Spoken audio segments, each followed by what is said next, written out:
The man accused of killing 3 people at a home remodeling business in Maryland is in custody after a massive, day-long manhunt.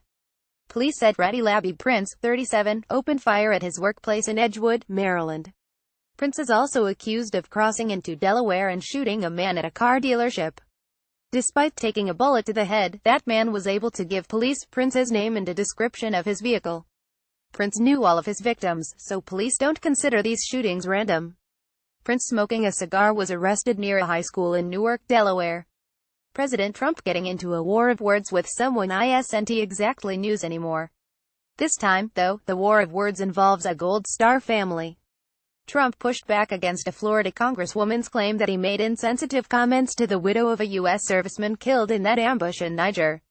In a tweet, he said Florida Rep. Frederica Wilson fabricated her story and that he had proof.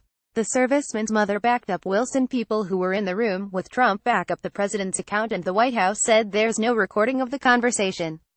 Trump's inability to turn the other cheek turned this into a bona fide political crisis, CNN's Stephen Collinson said. Veterans are dismayed at the president's insistence to punch back whenever he's criticized. And none of this is helping us figure out exactly how 4 U.S. soldiers ended up dead in Niger 2 weeks ago. Sen. John McCain says the Trump administration isn't being upfront about what happened. The saddest part of this controversy is that it's overshadowing the sacrifice that 4 heroes made for their country. You can read more here about Sergeant David Johnson, Staff Sergeant Brian Black, Staff Sergeant Jeremiah Johnson, and Staff Sergeant Dustin Wright. Well, that was quick. The much ballyhooed bipartisan healthcare deal has stalled out. It's mainly because President Trump pulled his support for the Senate deal, which would have restored Obamacare cost-sharing reduction payments for 2 years in exchange for more state flexibility. Just a day earlier, the president had signaled that he'd back the deal. So, it looks like the GOP will have to wait until next year to, let's all say it together, repeal and replace Obamacare. It's going to be a red alert kind of day in Florida, as white supremacist Richard Spencer visits the University of Florida in Gainesville to give a speech. This public airing of his racist views is sure to spur protests.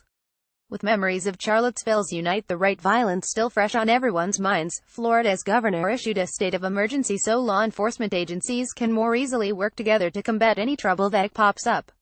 The National Guard could be activated if needed, too. Spencer was in Charlottesville and has also sparked recent campus protests at Auburn and Texas A&M. Insects are in serious decline in some parts of Germany, and that could spell bad news for all of us. A new study found flying insect populations in German nature reserves dropped an alarming 75% over almost 3 decades. Scientists fear that if this is happening in protected areas, it could be happening everywhere, and that would have far-reaching consequences for the world's crop production and natural ecosystems. Climate change, pesticides, and loss of habitats likely caused the declines, the study says. Spain will start a process to suspend Catalonia's autonomy in an unprecedented effort to crush the region's independence movement. People are talking about these. Read up. Join in. Long layovers used to mean drinks at the airport bar. Now, they can also mean deep dives in the airport's swimming pool.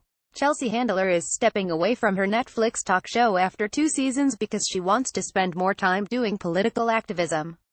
Google's bringing the future to Canada as the tech giant plans to spend $50 million to build a futuristic neighborhood in Toronto.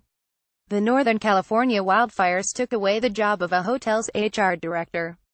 But she's right back at work, finding jobs for her unemployed colleagues. The number of workers being laid off at SeaWorld. Attendance at its parks continues to decline in the wake of the controversy over blackfish. We lost one of the very best of us this morning.